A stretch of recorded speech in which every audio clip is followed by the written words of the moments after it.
It's really hard to make sound decisions when you're trying to figure out how to make your rent at your facility. I don't know if I agree. I feel like if you're starting off as an owner-operator, it's pretty easy to make money.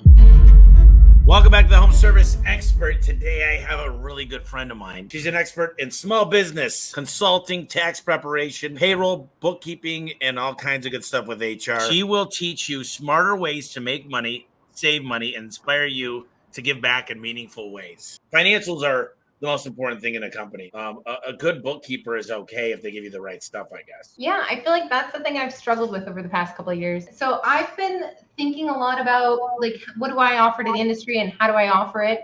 And I got some clarity over the past couple of months. So I used to talk about bookkeeping because what you just said is so true. Without good data, you can't make good decisions. So I felt like my service to the home industry world was to clean up those financials. And we can absolutely do that at Likes Accounting Company. We can help you clean up the financials.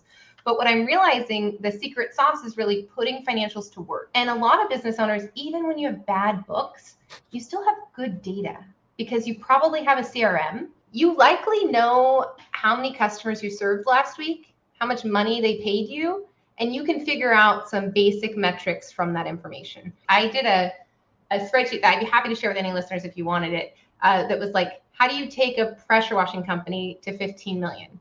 It's just a math problem. Like, how many leads do you need? How many texts do you need? How much do you need to spend on advertising? How much do you need to spend on recruiting?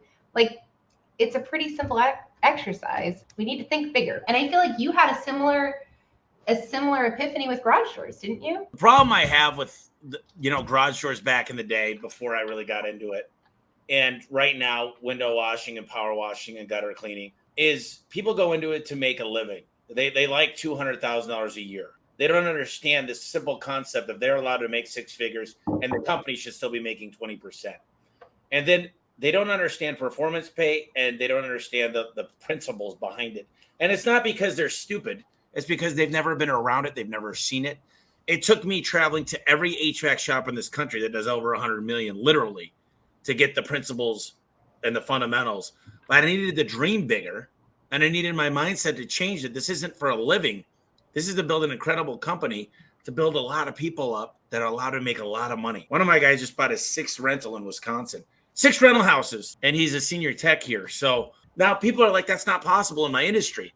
And I tell them bullshit. I tell them you're wrong, you're dead wrong, and I'll prove it to you. Any industry, I could find a leader that's doing amazing things. And I'm not trying to be condescending. I don't like the victim mentality. If you just heard that, like, we're not saying you're a victim. We're saying you have a poor mindset.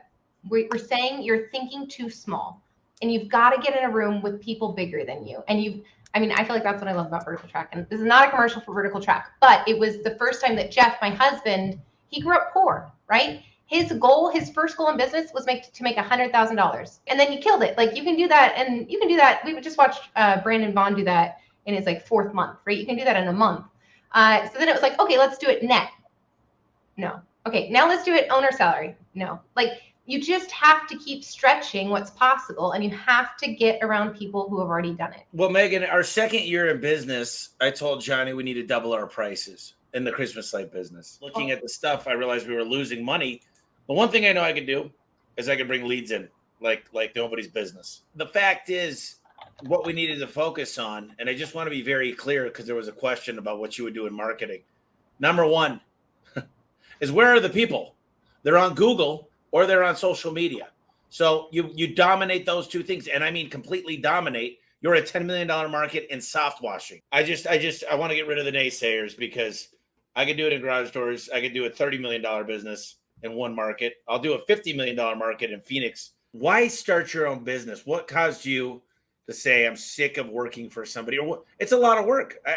Most businesses don't survive. The majority of businesses will fail. 75%. I feel like everybody starts a business for probably the same 3 basic reasons, right? They want to make more money because they think that it's easy, or they want more time freedom or more time with their family, which never happens in the first year, or they're desperate, like they lost their job, or they're in a tough situation where they can't get a job and they go out and they start a business. And I built an accounting firm around me being able to be wherever I want to be. Last year, we traveled 30 weeks And it really made us scale Jeff Likes Clean Windows, because it's hard to clean glass and make money if you're still on the glass. So we got Jeff out of the truck, we got Jeff out of the office, and we were able to start having some true freedom in our lives. Now, Likes Accounting I thought would be easy because I'd already started Jeff Likes Clean Windows. It's a piece of cake to start the next one, right? Well, every business has its challenge. And I think I'm figuring out ways to hack it for other businesses. So like, how do you do this easily? Like, how do you protect your time so you're not working nights and weekends? How do you recruit people? How do you delegate? I think these are things that you're really good at. But for me, I felt like I had to relearn in a whole new industry. What do you think it takes to be ready to take on a business, to be successful? Because you throw me into any business today in home service, I promise you, I can fast forward to 10 years. So what is it that you think that makes somebody ready? I think pricing is going to be number one. Pricing right from the beginning. I think systems is going to be number two. So that's where Al comes in, right? And then I think then we go to marketing. And I think if you've got good, well, maybe you go to recruiting. What do you think? Then you go to recruiting, then you go to marketing. I mean, I think sales cures everything. And sometimes good sales. Well, if it's not priced right, I disagree. So pricing first and then sales. Well, the hard part is sell an unprofitable business. And I have to always remind you, you're really good at math, and the people listening to you are not good at math. Like Tommy is like crazy good at math. I've seen you do math in front of hundreds of people from the stage. But most people, they think like, the neighbor next door is charging $100 an hour, so that's what I'll charge. That seems reasonable. And the neighbor next door is going bankrupt in the next 6 weeks because he's in the 75% of people who fail. Well, I guess I talk to a lot of businesses, and they're like, I'm not a good salesman. And then I look at their conversion rate. And if they can't sell at this price point, raising the price point's not the solution for them. I guess from my perspective, is conversion rate I see kills a lot of people. Especially, I look at conversion rate of Christmas lights even, and if it's below 30%, you've got an issue. You're not advertising the right avatar. You see, you can't advertise to McDonald's customers filet mignon. It just doesn't work. So I agree with you wholeheartedly. Most people are priced wrong, but also you can't advertise on Craigslist and expect to get the $10 million houses to buy from you. So they all interrelate. I think the biggest thing that I see, Meaghan, is there's no money. They're living check to check. They're under stress. So it's called sweat equity. They're underfunded. They can't pay people. They're too worried making this week's payments to even focus on the business. It's so tough. I've been there. It's really hard to make sound decisions when you're trying to figure out how to make your rent at your facility. I don't know if I agree. I feel like if you're starting off as an owner-operator, it's pretty easy to make money. Like, it's pretty easy to go out there and hustle, and you can probably even do the Craigslist thing.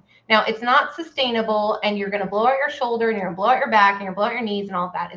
That's not a good way to grow. But what I notice with the owner-operators is they're robbing the piggy bank. The second they make money, they spend it, right? They're just constantly chasing their tail, and they don't set up good habits. So when somebody comes to work for me at Likes Accounting, and they say, Meaghan, I'm not profitable, I need help.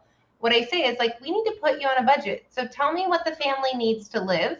And that's all you get to take out of the business this year. That's it. So make sure you do your math right, because that's going to be your salary. And we're going to set it up on a weekly basis, whether you're a sole proprietor or an S corporation, I don't care. You're going to get a weekly paycheck, and that's all you get from the business. The business is not your piggy bank if you want to grow it. And you set them on a budget. And then what I love, you and I, we kind of bonded over profit first. I feel like that was when our friendship first went off. What I love about profit first is profit first makes you wait. If you want to rob the piggy bank, you can't do it till the end of the quarter. And I tell Jeff's a pretty sophisticated business at this point. He works, 5 hours a week. We travel 30 weeks a year. He makes significant income off of the window cleaning company. And I tell him, he tells me, he says, I feel broke all the time. And I'm like, yep, it's working. Profit first makes Jeff feel broke 89 days a quarter. And on the 90th day of the quarter, that's when he does his distributions. We run it on a super tight budget. And I feel like it's way more fun that way. Because you explain Parkinson's law better than I do. And the last time we were together, we did the whole, going on a diet and putting it on our plate. We could talk about that. But I think at the end of the day, your business is not your piggy bank. And you keep robbing the piggy bank, and you'll never be able to grow because there will never be any money left.